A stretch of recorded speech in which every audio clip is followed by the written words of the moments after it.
അന്നദാനത്തിന്റെ നല്ല പാഠവും പഠിച്ച് തന്നട സെൻട്രൽ യു പി സ്കൂൾ വിദ്യാർത്ഥികൾ മുഴപ്പിലങ്ങാട് തറവാട് വൃദ്ധസദനത്തിലാണ് ഒരു നേരത്തെ ഭക്ഷണം ഒരുക്കി വിദ്യാർത്ഥികൾ എത്തിയത്. മാതാപിതാക്കൾക്ക് തണലാക്കേണ്ടവരാണ് കുട്ടികളെന്ന സന്ദേശമാണ് അധ്യാപകർ ഈ യാത്രയിലൂടെ കുട്ടികൾക്ക് നൽകിയത്.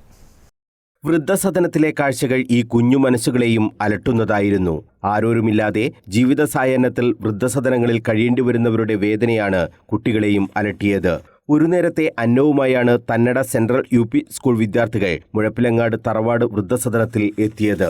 കുട്ടികൾ സ്വരൂപിച്ച പണം ഉപയോഗിച്ചാണ് അന്തേവാസികൾക്ക് അവർ ഉച്ചഭക്ഷണം ഒരുക്കിയത്.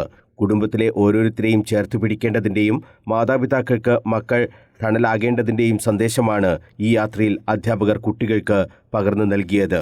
മറ്റുള്ളവരെ സഹായിക്കുക എന്നതിനേക്കാൾ വലിയ പുണ്യകർമ്മമില്ലെന്ന പാഠം കുട്ടികളും പഠിച്ചു. സ്കൂളിൽ നിന്ന് പാകം ചെയ്ത ഭക്ഷണവുമായാണ് കുട്ടികൾ എത്തിയത്. കുട്ടികളെ കണ്ടപ്പോൾ അന്തേവാസികൾക്ക് അതിരറ്റ ആഹ്ലാദം. അവർ സന്തോഷാശ്രു പൊഴിച്ചു. ചടങ്ങ് PTA പ്രസിഡന്റ് റസാഖ് മുഹമ്മദ് ഉദ്ഘാടനം ചെയ്തു. ഹെഡ്മാസ്റ്റർ E സുബ്രഹ്മണ്യൻ അധ്യക്ഷത വഹിച്ചു.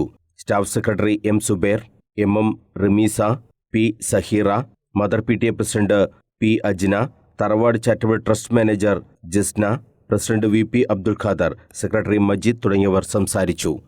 News bureau, Kannur.